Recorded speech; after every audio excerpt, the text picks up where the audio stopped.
Ассалаумағалейкум, қасиетті қазақ елі, қадірменді ағайындар, қандастар, туыстар, аман есенсіздер ме?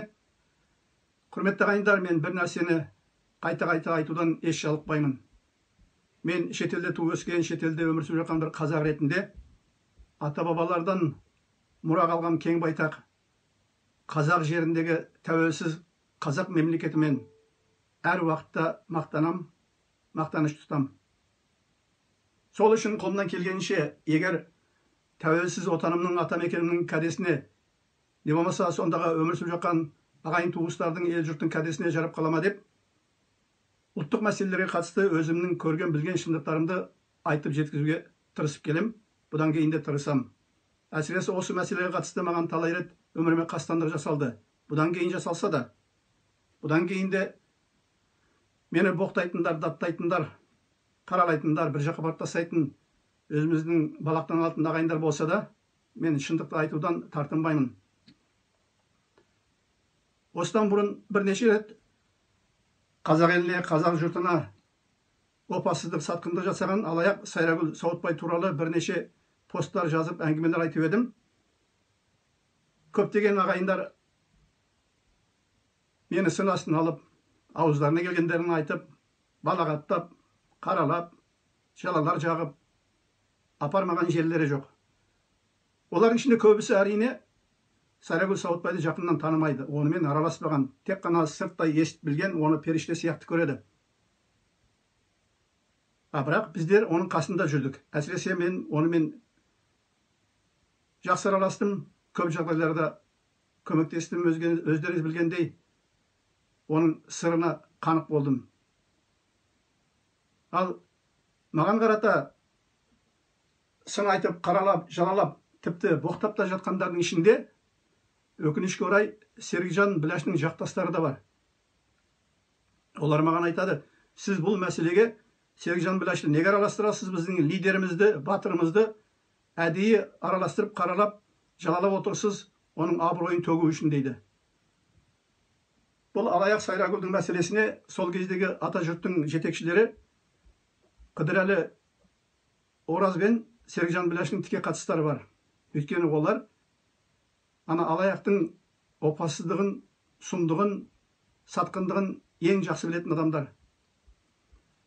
Осыдан бір-екі күн алдын Серікжан Біләш тағы да Америкадан YouTube каналында жатқан сұхбатында ұзақ сөйледі. Ұзақ сөйлегенде әрине байқамай көп нәрселерді айтып қояды. Сол жерде тағы бір рет ол не деді? Сайрагүл Сауытбай тіке Пекиндегі Қытай ұлттық қауіпсіздік қызметкерлерімен байланыста болып, Қытайға қайтып кетпекші болған. Яғни ол Қазақстанда тұрып, Қытайдың Үрімжідегі емес, сонау Пекиндегі ұлттық қауіпсіздік қызмет мекемесінің орталығындағы қызметкерлерімен байланыста болып, астыртын бұрыннан келісілген сияқты Қытайға қайтпақшы болған. Әрине, Серікжан бұны енді оны бұрмалап, аналарды ақтау үшін басқаша айтады, ойбай оны адвокат Абзал Құсман жібермекші болған дейді. Оның бәрі мүлдем өтірік. Ол Сайрагүл Сауытбай өзі кетпекші болып, астыртын Қытайдың құпия қызметкерлерімен Пекиндегі байланыста болып, жоспар жасалған. Егер тек қана Қазақстанда қорқытумен, алдаумен кері қайтарылам деген сөз айтса, ол бәрі өтірік. Өйткені мен олармен Швецияда кездескен күнде олардың Қытайдың қауіпсіздік қызметкерлерінің телефондарымен сөйлескендеріне куә болдым. Жарайды, Қазақстанда қорққаннан Қытай қауіпсіздік қызметімен байланыста болсын. Ал Швецияда не үшін олармен байланысты жалғастырып жүр әлі? Өйткені ол сотта Қазақстанда арты ашылғаннан кейін Қазақстанда тұра алмайтындығын сезіп, бірінші вариант Қытайға қайтып кетуді жоспарлап, астыртын Қытайлармен жоспар жасаған. Ал кейін жол тауып жаса, батысқа шығуды әрине мақсат етіп алға қойған, сол мақсатқа жетті. Қытайға кету үшін жасалған жоспардың тағы бір дәлелі ретінде мен сіздерге тағы бір жаңалық айтайын. Ол түрмеге түсіп, соттан босап шықпай тұрып, күйеуі Вәлидің Алматы маңында Бәйдібек би ме, сол жерде керемет бір жер үйі болған. Өте үлкен, таудың бөктерінде Үлкен бақшасы бар артында, жүздеген алма ағашы бар, суы бар, қорасы бар, үйі бар. Менің пайымдауымша ол үйдің бағасы кемінде $50.000. Ал Сайрагүл сотта маскасы шешіліп, сыры анықталып, Қазақстан оның негізінде алаяқ екенін, кредитке байланысты алаяқтық жасаған, бір қылмыскер екенін, опасыз екенін, Қытайлармен астыртын іс жасап байланысты болғанын біліп қойғаннан кейін, Сайрагүл амалсыз Қазақстанда тұра алмайтындығын біліп, дайындық жасады. Сол ана күйеуі алып қойған үйді түрмеден шығып, үйге келгеннен саттырып жіберген. Өйткені ол кетуді көздеген, қай жаққа болмаса да. Ал бұл жерде тағы бір оның қитұрқылығы бар. Сол үйді сатып, қолдарында қомақты ақша болса да, кейін халықты алдап, қарапайым аңқау, сенгеш, ақкөңіл қазақтың жанашырлығын өзі тарту үшін қолдарында түк ақша жоқтай. Ойбай, аш қалдық, жалаңаш қалдық, бір сиырдың сүтіне мұқтаж болып қалдық деп, 7-ден 70-ке дейін қазақтың жасы кәрісі оған ақша жинап берген. Көрдіңіз бе, бұл масқаралық. Ал жарайды, бұлар жаңа әңгімелер, еске түскеннен айтып отырмын. Серікжан тағы бір рет кешегі әңгімесінде Сайрагүлдің Қытайлармен астыртын байланыс жасағанын, қайтуды жоспарлағанын тағы бір рет растады, менің айтқан сөздерімді. Ал әлі де сенбей жүргендер болса, Серікжанның сұхбатынан көруге болады. Әрине Серікжан ол жерде ана Абзал Құспанды басқаларын қаралау үшін бұрмалау жасаған. Ол басқа әңгіме. Енді Серікжанның жақтастары маған қаралап, сөз айтып, мені боқтап, жалалап жүрген жақтастар демейік. Енді жақтастардың ішінде нағыз енді арам ниетті бірнеше мүриттері бар, мүриттері. Солар айтады, сен Серікжанды қараладың, анау мынау, сен Серікжан үшін не істедің? Бұның қандай байланысы бар Серікжанға дейді. Қандай байланысы бар екен? Жаңа атап өттім. Ал Серікжан үшін не істедің дейді. Мен деймін, мен десем тағы Ринат деген бір бауырымыз осыдан алдыңғы сұхбаттарға кең көлемді бір мақала жазып, реакция көрсетіпті. Маған ол ұнады. Ол мәдениетті түрде албатты боқтамай, қараламай, жалаламай ұзақ бір мақала жазыпты. Соның ішінде айтыпты. Бұл Өмірхан деген мен дей беретін бір пенде екен деген сияқты бір негізінде дұрыс сын айтқан. Меншілдік негізі мен де жек көретін бір мінез. Құдайға шүкір, менің Қазақстанның төрт бұрышында мыңдаған бұрыннан бері араласып келе жатқан ағайын туыстар, қандастар, жолдастарым бар. Мен 40 жылдан бері Қазақстанмен араласып жүрмін. Олардың бәрі негізінде менің қандай мінезді екенімді біледі. Ал ана жерде өткендегі сұхбатта мен дегенім, кейбір адамдар бар, айтқанды ұқпайды. Бір рет айтсаң да ұқпайды, 100 рет айтсаң да ұқпайды, малдан төмен. Сондықтан оларға басқаша сөйлеу керек. Сосын кейін былай екен. Мына біздің ақ көңіл бейшара сенгіш, қазіргі мына бейшара ақ көңіл қазақ қоғамында, осы қоғамды алдына шығып адастырып жүрген, адамдар бір-біріне итеріп салып жүрген, іріткі салып жүрген бір оңбағандар, алаяқтар, сатқындар, күншіл, міншіл, жершіл, рушыл, оңбаған адамдар бар екен. Мысалы, қазір маған жала жауып, мені қаралап жүргендердің ішінде сондайлар бар. Мысалы, ондай адамдардың алдында әсіре кішіпейіл болып, мәдениетті болу, кешірімшіл болу дұрыс емес екен. Ондай қоғамда сені қате түсінетін адамдар. Ал мына батыстың қоғамында мәдениет орын алғаншында да қарапайым болуға болады. Ал жәнегендей шіріген жауыздар қоғамды бастаған бір ортада аса кішіпейілділік болмайды екен. Сондықтан мен десем тағы да мен Ринат бауырымнан кешірім сұраймын. Негізі оның айтқаны дұрыс. Ринат бауырым тағы да бір сұрақ қойыпты, ол мақаласын өте орынды. Серікжан Біләшке айтады, сен сеніп біліп жүріп, оны көріп жүріп дейді, аның алаяқ екенін. Өйткені Серікжан мына сұхбатында айтып отыр, ана алаяқ Сайрагүл бізді бір емес, екі емес, үш емес, 10 емес, неше 10 рет бізді алдап соқты дейді. Тыңдаңыздар дұрыстап осы. Міне, Ринат дұрыс сұрақ қойып отыр.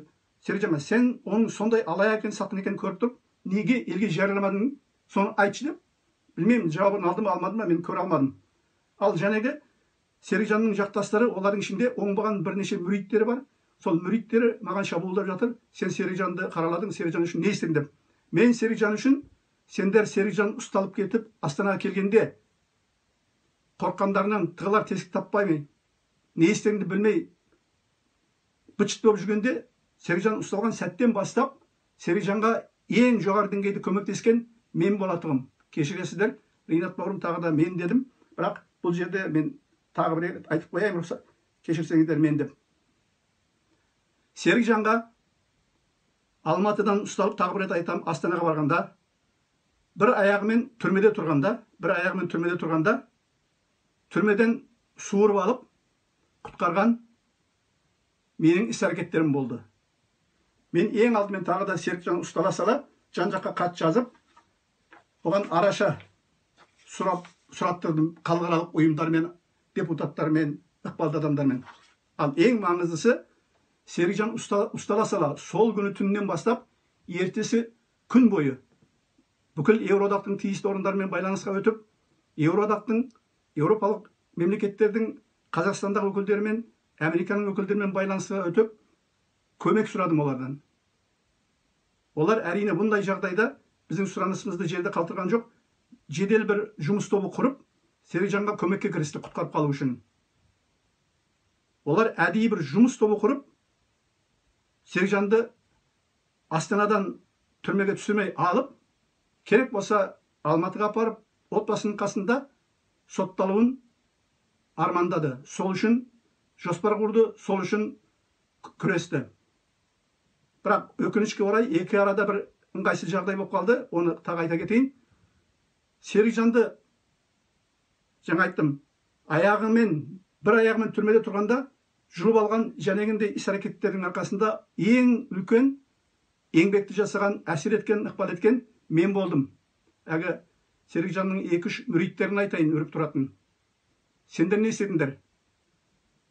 Егер менің жоғары деңгейде араласқан іс-әрекеттерім болмаса, сол Серікжан қазір түрмеде жатыр еді. Әрине, ешбір қазақ баласы түрмеде жатпасын. Бірақ ол түрмеде жатса да, оның Боқаевтен, Батыр Боқаевтен, Макс Боқаев жер үшін күрескен. Ал одан бұрын неше жылдан бері түрмеде жатқан Батыр Арон Атабектің оның қай жері артық? Олар нағыз батыр. Серікжан Біләшті құтқарар кезде жұмыс тобы бір уақытта маған шыр-шыр хабарласты. Бір жағдай болып қалды. Біз Серікжанға көмектесуден бас тартамыз. Не болды? Сендердің адамдарың, Серікжанның қасындағы адамдары бізге опасыздық жасады, үлкен бір қателік жасады. Ол қателік енді айтылмайды, мен кейін басқа жағдайда болса айтып түсіндіре жатармын. Дереу қасындағы жігіттерге хабарласпай, не істедіңдер десем, осындай қателік болды. Дереу қателікті реттеңдер деп, тағы да батыстық дипломаттардың жұмыс тобымен хабарласып, ойбай кешіріңдер, өйткені мен күні бойы неше сағат жағаласып, оларды көндіргем, Серікжанға көмектесіңіздер деп. Соңғы сәтте олар бас тартып отыр, бұнылар сенуге болмайтын адамдар екен, біз кетеміз, бұл істен бас тартамыз дейді. Ойбай қойыңыздар деп, тағы да бір сағат, жарты сағат жалынып, оларды көндірдім. Бірақ оларда әрине сенім азайып қалды. Олар қолынан келгенше, одан кейінгі жұмыстары Серікжанды түрмеге кіргізбей, үй қамаққа алып шығу болды. Жәнегі жағдайдан кейін олар 100% бұл іске кіріспеді. Оның өзіне шүкір. Түрмеге түскен жоқ, үй қамаққа алынды. Мысалы, соның бәріне мен қазір куә ретінде сол кезде басқасында жүрген бір жігіттердің айтқан сөздерін келтірейін. Ол жігіттер ренжімесін, амалсыз бұл жерде мен куәлік ретінде сол жігіттердің мен қандай істер атқарғанымды көрсету үшін сөздерін естіртейін сіздерге. Ассалаумағалейкум аға. Сізге Алла риза болсын.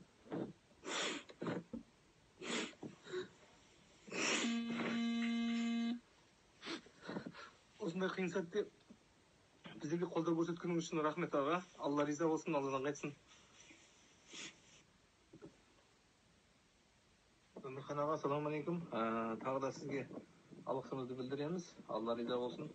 Енді сізге мына кішкентай кешегі жағдайды кішкене түсіндіруге айта кетсем, Серікжан шықты қазір. Қазірше менің үйімде болатын болды. Ал бірақ жаңағы қоғамдық байланыстан шеттетілді және мобильді телефон қолдануға, басқалармен кездесуге, әрқандай бір қоғамдық қимылдарға қатысуға тыйым салынды. Сол енді қазір енді айту аман есен ортамызда соған шүкіршілік айтамыз. Қалған енді бірте-бірте көп ұзамай шешілетін шығар деген үміттеміз. Сол енді. Тағы да сізге көп рахмет. Бұл енді даусынан тағанын шығарса, Серікжанның қасында жүрген бір жігіт, кешірім сұраймын, амалсыз тыңдатуға мәжбүр болдым, енді куәлік ретінде. Ал бұл жерде тағы бір мәселе бар. Ана Серікжанның жақтастарының маған осы құрылым қара ниетпен, арамдықпен шабуылдап жүргендерінің, әсіресе ішінде бірнеше мүритінің, білмеймін, Серікжан өзі ұйымдастырып отыр ма, бұлардан Серікжанның хабары жоқ па? Мен оны Аллаға тапсырдым. Ал екінші бір мәселе, Аллаға тапсырдым дейін десем, осыдан алдында бірнеше ай бұрын мен Сайрагүлге тиісіп, оны сынап, алаяқ сатқын деп, тағы да бір-екі рет мақала жазған едім. Сол кезде бұның тағы бір мүриті. Нағыз Атажұрттың бірнеше сайты бар.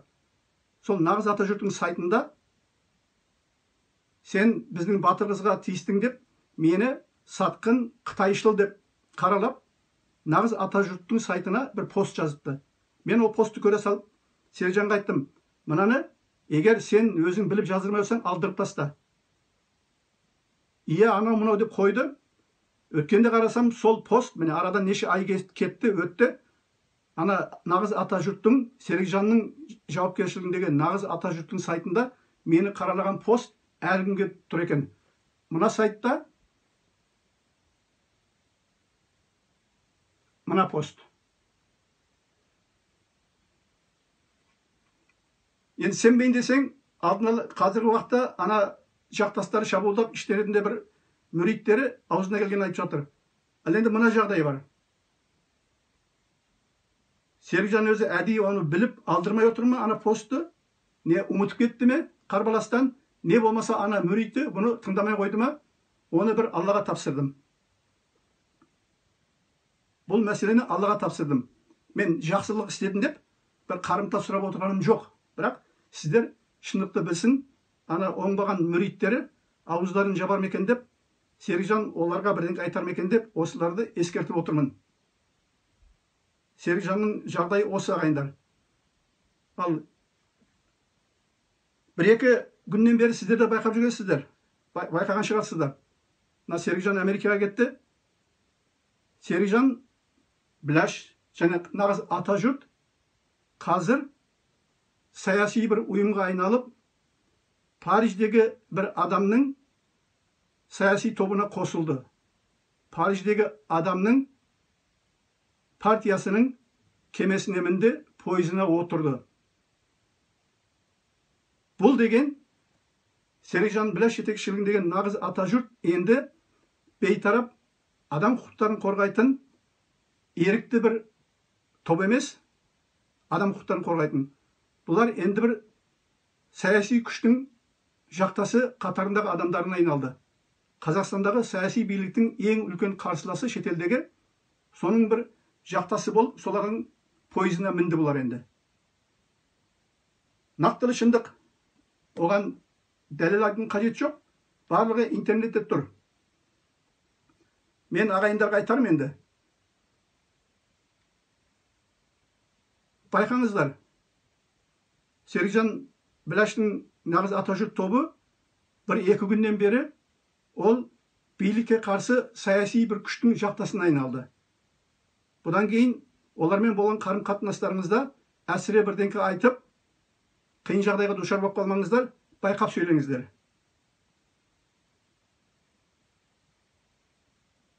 Әрине, Серікжан Біләш пен Нағыз Атажұрт тобының өз еріктері. Олар еркін елдерде, еркін адамдар түрінде, қалған түрде өздері таңдау жасай алады. Париждегі кісінің партиясында бара ма, басқасында бара ма, билікті жақтай ма, билікке қарсы бола ма, олардың өз еркі.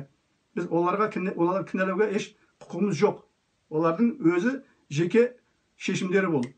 Жақсы бола ма, жаман бола ма, өздері біледі. Ал бұл жерде билікті де мақтап жақтайын деп отырғам жоқ. Әрине биліктің де Қазақстанда қазіргі жырғап тұрған жері жоқ. Онсыз да елдегі ағайын туыстар жеткілікті түрде, сынайтын түрде сынап, кемшіліктерін, заңсыздықтарды, Қазақстандағы шынайы жағдайды айтып түсіндіріп жатыр. Ол басқа әңгіме. Қазіргі әңгіме Серікжан Біләш және оның нағыз Атажұрт тобы 2-3 күннен бері ашықтан ашық саяси бір топқа айналды. Билікке қарсы саяси топтың жақтасы болды.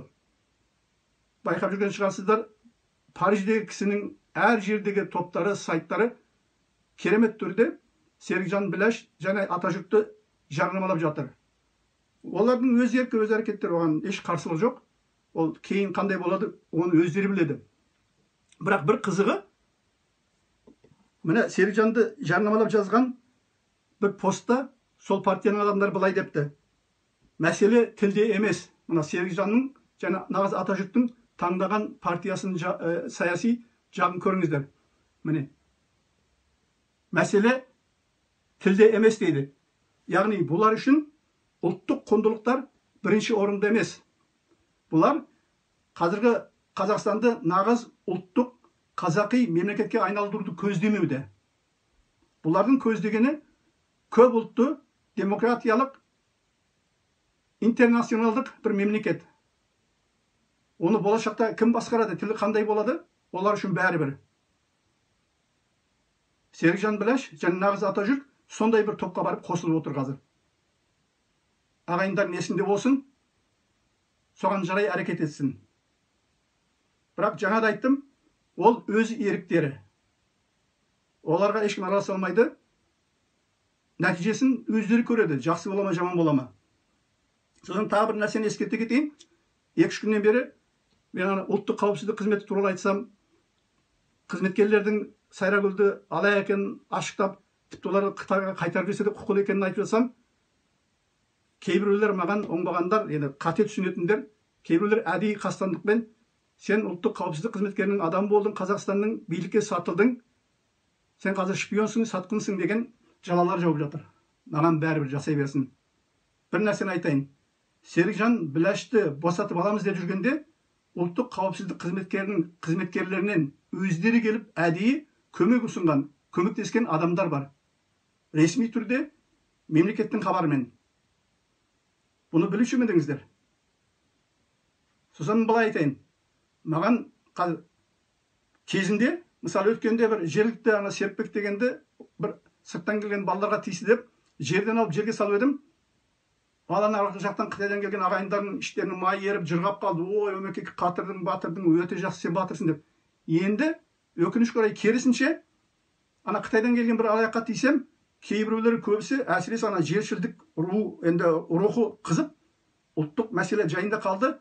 Маған ауыздарына келген айтып жатыр. Солардың кейбіреулері айтады, сен қазір ұлттық қауіпсіздікке сатылдың, сатқынсың, биліктің адамы сатқынсың дейді. Мен бір нәрсені айтайын, ағайындар, ойланып айтайық.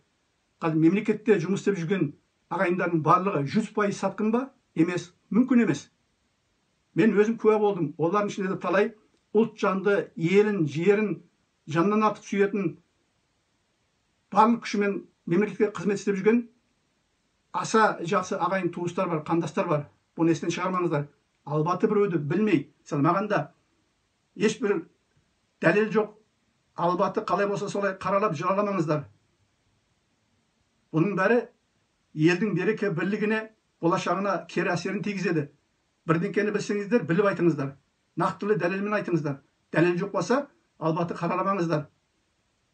Ал мысалы, Серікжандарды айтайық, анжаққа қосылды. Егер біреулер шын мәнінде басқа партияларға қосылып, ұлттық мүддеге, мына 30 жылдық Қазақстанды, тәуелсіз Қазақстанды болашақта шын мәнінде қазақи, қазақтың нағыз ұлттық мемлекетіне айналдырам дейтін болса, ұлттық мүддеге жан тәнімен қызмет ететін болса, әркімді қолдайық.